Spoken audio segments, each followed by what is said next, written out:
Woman Who Chat is sponsored by Grow Radio. Grow Radio is an online radio station dedicated to bringing you a different podcast on the hour every hour. I'm proud that Woman Who Chat is played on Grow Radio every Tuesday at 3 p.m. and Friday at 8 a.m. and to be part of their podcasting community.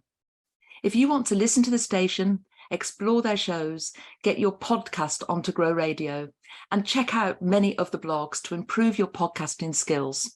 So head over to growradio.uk today. Welcome to Woman Who Chat, and today I'm chatting with Sarah Sarkies of Mulberry Design, and we're going to be chatting today all about websites. But before we come on to that, Sarah, tell us a little bit about your journey and how you got to be doing what you're doing today. Oh, morning, Sandra. It's lovely to see you. Gosh, my journey started so long ago. I remember sitting at the back of the class in Mr. McInerney's class in fourth year at primary school, and we were doing programming, and I was like, you know, my whole world lit up. And I remember telling Mr. McInerney after that first class that this is what I was going to be doing. I was going to be a computer programmer.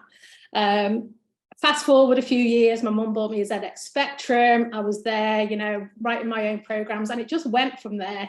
So I felt like I was always destined, you know, to kind of be doing what I'm doing now. And before I started Mulberry Design, before I started my own business 10 years ago, I worked in London for big telcos and investment banks, building internal solutions that had intranets, that had web front ends. So when someone introduced me to WordPress, a friend of mine wanted help. I literally had the light bulb moment because I wanted something more flexible. I was commuting every day, and it was a job I loved, but I really needed more flexibility. So when she introduced me to WordPress, I had that light bulb moment again, like in Mr. McInerney's class, where I went, oh, I totally get how this works. Like, I love this. It combines that technical with the creativity, which is what I love about web. Yeah, and I've never really looked back from there. And, you know, 10 years later, I'm still going.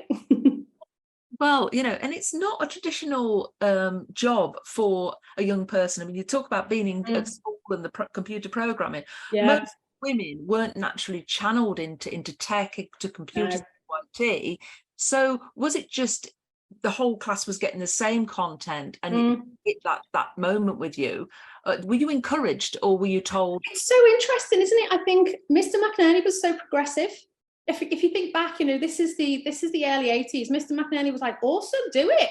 And yet my barriers only really started when I went to secondary school, and I went to an all-girls school, and my school made it impossible for me to do computer science. So I didn't actually take computer science. So when I went to uni, I did biochemistry, but I just kept coming back to it. And I remember saying to my tutor at the time, I really want to do a web project. You know, how can I dovetail this desire for technology with the knowledge, the scientific knowledge I had? And that's where I built my first website. I was 20 and did that as part of my dissertation.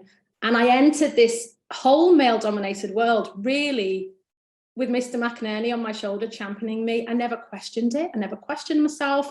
I just lurched myself into it. And actually what I found was that it was great to be mint choc chip in this world of vanilla, to think differently, you know, to think differently from all the lads in the lab, to approach things in a different way. So I think I've questioned it more as I've got older than I did then. I was just cracking on with this belief that that's what I wanted to do. That's what I loved.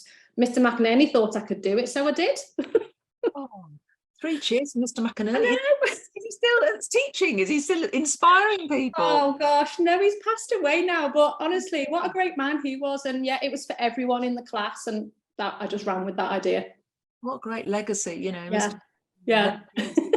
And it just takes that one person to believe in us, to drive us forward. You know, like you went to an all-girls school, and every time I told them what I wanted to do or whatever, I was squashed right down. Well, you know, you can't do that. When you're told to do something, you believe them, and you go on a different path. But I always come round to do what you inevitably want and probably shouldn't be doing at some point. I think I'm a don't tell me no person as well. I think nothing motivates me more than someone going no, and I go, yeah. So you will do that, thanks. Yeah. So, and I remember when I first met you, I think it was probably at the start of Mulberry Design. Yeah, it was, yeah. On a business startup program. Yeah. Chamber of Commerce. And, you know, I remember listening to you and thinking, wow, you know, she really knows her stuff. I could never do that. But then I shouldn't, because the thing is, in business, and when you start in business, you have to be the master of all trades. And it might be a while before you get your website, but actually it's best to have it built by a professional, isn't it? I mean, I think it is, because you get that foundation. I think if you can work with someone who you like, you trust, you've seen their work, you like their style, and you have that conversation with them that I want you to build me a foundation that I can then carry on with myself. You know, you can, you know, it's like having your garden landscaped. You don't know where to start, do you, till you have it done. They tell you what you need to do and when you need to do it. And actually, you know, it looks all right a few years later. You know, your garden still looks okay. And it's that same thing. It's that if you can get someone to build you the basics, or even show you how to do the basics, I think it really kind of, you're laying the foundations there for, you know, because our businesses all grow and change as well, don't they? Then your website's really got to keep going with that. It shouldn't really be a static thing. It should be something that's living and breathing and changing. And if you're a small business owner, you need to be in control of it, don't you? You want to be able to edit your content yourself, and you want to be able to change your images. But I think if someone can build you that basics that you can then add to, I think it just gives you a great starting point, because there's so many, well, it's just immense, isn't it? There's so many places you can go wrong. It's baffling.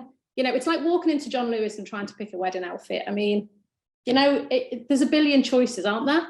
They're all okay. You just can't, you don't know how to start. That's why personal shoppers are great. Yeah. But, you know, the thing is, I remember my very first website for my very first business. It was a solicitor's practice. We wanted to buck the trend. We wanted it red. The website designer at the time tried to talk us out of it and said, we've done some research. Most solicitors are blue. We said, no, we want to be red. We want to be red. We want to stand out. And we did. And quite a few solicitors copied us after that. But I remember sitting there one day and I said to them, I want to be able to change my content. Yeah. And I'm going back to, gosh, early 2000s, mid 2000s now. And they said, oh, we don't normally let clients edit their content because, you know, they could break the website. And it was this element of control, but that's completely flipped now, hasn't it? Yeah, I think so. And I think content management systems like WordPress, I mean, there's been a few around. I think I felt like I backed the right horse now in hindsight. But the whole kind of concept is that, you know, that kind of taking the design away from the content so that people can, you know, edit their content, their images, all of that stuff. And it's not technical. It's not, you don't need to be able to code these days to be able to edit your website yourself. So, you know, you can build yourself, you can self-build, of course you can. You know, I always encourage people to take advice if they're going to do that. But I think being in control of your site yourself, I think systems like WordPress really, you know, work great for that. And, you know, it's a platform that I think is fantastic for small business owners. Yeah. And, you know, I edit a lot of my content just because my website changes every day and Google loves that. They love content. Fresh content, yeah. But if I had somebody doing that for me full time, it would be a full-time job because I just think, oh, I'll just go in and change that, or I'll put that event on, or I'll put, because I've literally put the whole of Woman Who on the website, everything. On the website. Now, why should people drive traffic to their websites? Gosh, lots of reasons, really. I mean, if we think for all of us, it's our shop window, isn't it? It's our chance to talk about our expertise.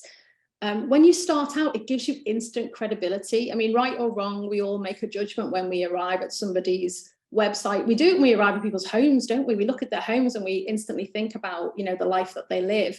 And it's the same in our businesses, that when we present ourselves in a really professional way and we talk with authority about our, you know, whatever our zone of genius is, people believe us. Now, you know, that works both ways, isn't it? You could have a fabulous website, but, you know, not really be, you know, kind of the stories might not marry up about the business that you're running. But it is the opportunity to present your business in the best way. You're available all the time. People can browse the information, and it's like that like, know, trust thing, that people can learn about you, what you do, your ethos, who you've worked for, your style of work, the product that you're selling. And I think all of that builds into that trust element, because not everyone who comes and visits or reads about what we do or hears about what we do chooses to work with us immediately. That might come way further down the line. And so, it's a platform also to help you with your, your business tools. So there's lots of things now that integrate in so that people can book a meeting with you. What a massive time saver, putting your events online, so that takes care of all that back office stuff, so people can book events. It's all that functionality that you can add in. So not just this is who we are, who I am, what we do, what we sell. This is book a meeting with me, pay for my event, buy my product. All of those kind of functions that we can add in that can really help us as business owners to minimize the time we spend doing those activities, so that we can plow all of our efforts into the parts of the business that really need us, that we really love. And I think people miss a trick with that. I see this really commonly. Lots of people have brochure sites and they're great. This is what I do, who I do it for, where I deliver it. But it's using your website as a tool. One of the things I encourage people to do is have hidden pages, have pricing pages, have informational pages, have PDFs that people can download that you can send them a link to. And it all drives traffic to your website, which is always good because it boosts our Google rankings, which is a subject for another podcast. But all of it can really help you run your business, but also talk to your customers and whoever your target audience is, to talk to them in a voice that, resonates with them. And I think so many websites, if I'm going to buy a product or a service, the first thing I do is try and find the website. Then I'll try and look for the person behind the business, because I want to know about them because I'm nosy. But then I look at the photographs, and a lot of people still use stock images. Yeah. I love to see real photos. I love to see the person behind the business. I'm all about visibility and putting yourself out there, because people buy from people, as you say.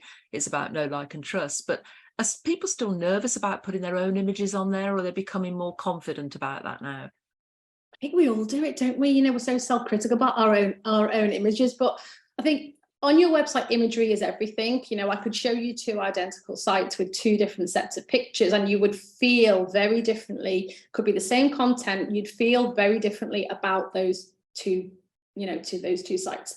And my pet hate is when people use stock images that don't have them in it. Groups of people and they're not their people and they're not in that. Don't pick those pictures because we've all seen them. So, you can be so creative with your pictures. If you want to use stock pictures, think outside the box. I've got a picture of roller skates on mine because that's my strap line, is get your skates on. We've got work to do. We're going to have fun. Let's get on with it. Let's do it. It's going to be a bit of a journey.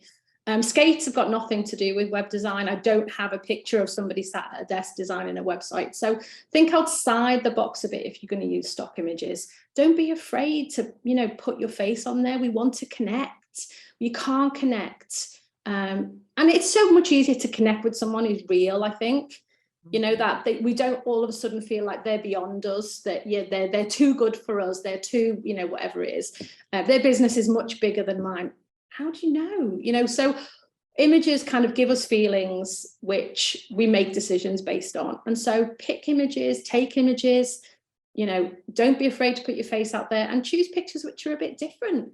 Go do something totally different. Use illustrations, use a set of illustrations. We don't all have the money tree in the garden, do we? And we think, oh God, photography is so expensive.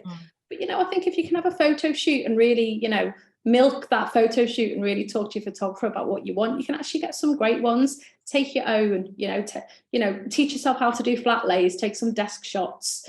I think there's lots of things you can do to avoid that very staid kind of, image choices that are so simple to do, but kind of it's what everyone else is doing.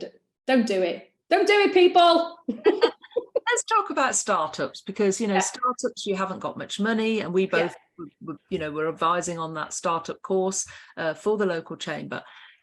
Startup businesses, when you've just got your idea for your business, what you want to do, you might have been made redundant, you might not have as you say, a money tree, and you really can't afford to invest in a website.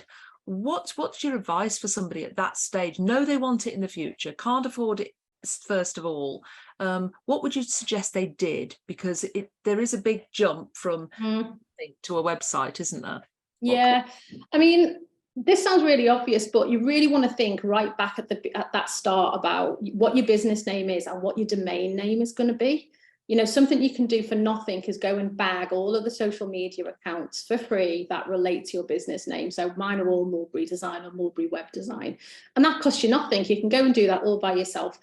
Think really carefully about your domain name, how it relates to your business, do a search for that and buy it. Even if you're not ready to build a website, buy that domain name. What a nightmare to get like 4 years down the line and think, I'm ready now. You know, I've got some funds. I'm going to have this professional snazzy site built. I've been running the business off Facebook really well.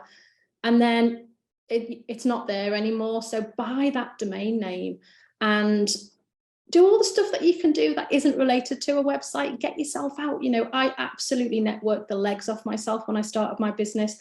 I literally started with £200 that I spent on business cards. My husband gave me an old laptop and I just went to loads of networking meetings. And I didn't have a website at the beginning of any kind of note because I didn't have any portfolio. I'd been working as a web designer in the city, had nothing to show people because, you know, I couldn't share any of that stuff. And so my website was pretty basic at the start. It was just a couple of pages, but I did start on WordPress. So you can start on WordPress for free, on wordpress.com for free if you want to, you know, give it a bit of a go. But buy that domain name at the start. You know, look at what's out there that you can use. You know, you've got things like Wix and Squarespace, which can be a nice, easy in. I have loads of clients. I did one last year for another lady in the Woman Who network, whose site had been on Wix for years. And actually, she was really successful. She was a Woman Who finalist.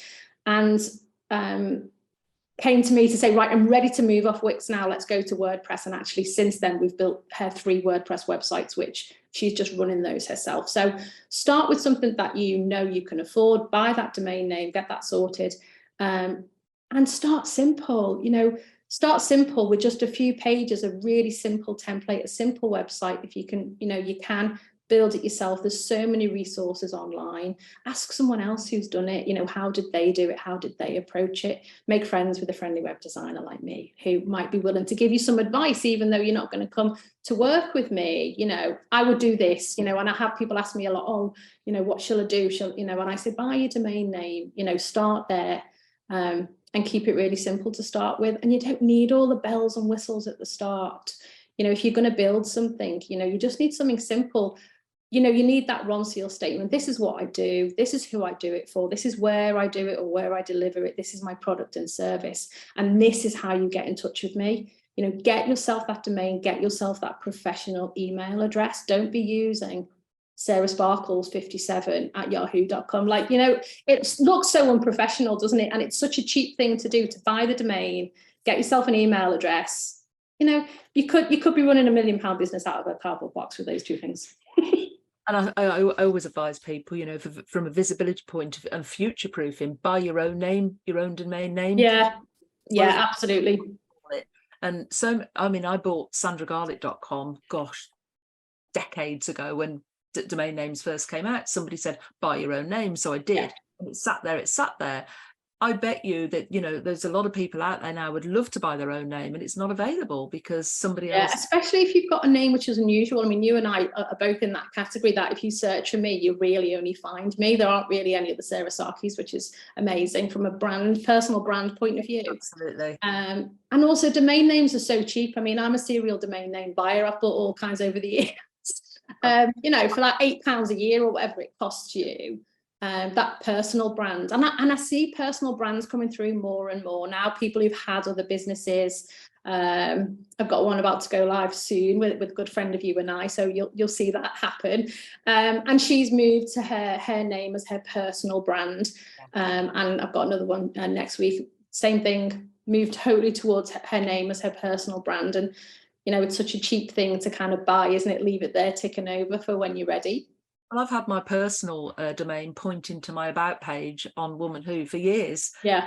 So it's been there. If anybody types it in, it goes straight through, and that's worked for years. Yeah. Obviously, I'm resurrecting it and doing things with it now.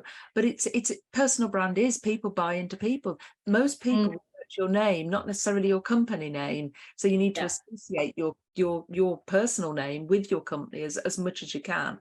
So we've talked about photographs and stock images. We've talked about startups and what to do if you sort of don't know where to go. Sort of using your website, what are the most popular pages, do you think, on the website? What are the most successful pages that people should be thinking about for use, you know, when they're designing their websites? Yeah, hopefully with you. That'd be nice. What are the crucial ones? Because you can't overcrowd your website with too Yeah, many. I mean, you've got the classic, haven't you? You've got the classic full page of the home, about, services, contact. But I think the most overlooked page on most websites, and I know that from my own website, the number one page that gets looked at on mine is my portfolio. So I spend a lot of time on my portfolio page. If I've done it, it is on there with a full description of what it is, the business area. When you've built your site, you can install Google Analytics, and that's a different subject. But things like that, tools like that, give you a bit of insight into what your top pages are. And so, that is great once you've built your site and you can see what people are looking at. That's where you've really got to work hard on those pages. But the home page is key, but it's not the entry point. We feel like everyone arrives on our home page, like we welcome people through our front door. They come in through our front door and they navigate around our homes. Yes. But our websites don't work like that. People don't come in through the home page. They can come in anywhere. That was a great example you were saying of, your Sandra Garlick domain, people come into the about page. So depending on what people have searched for will depend what page they come into. That home page really has to have that Ron Seal statement. I've said that a couple of times. It's really got to state that, this is what I do. This is who I do it for. That's got to be so clear, hasn't it? Contact pages, I think, are old hat these days. We just don't need them. Why do we need a separate page with a contact form on that nobody uses? You want to get all that contact details on every page, in your footer and in your header, because who wants to dig that out? But I think that portfolio page, that case study page for a lot of businesses, it is really key. Because we're all solving problems for people, aren't we? If you're running an events-based business, make sure that your events page is prominent. People can find it. There's nothing worse, is there, than we see something on our phones, we're scrolling on Facebook. Oh, that looks good. Or Instagram, terrible, link below. The link doesn't go anywhere. So what's our next step? Onto the website. Where's the events page?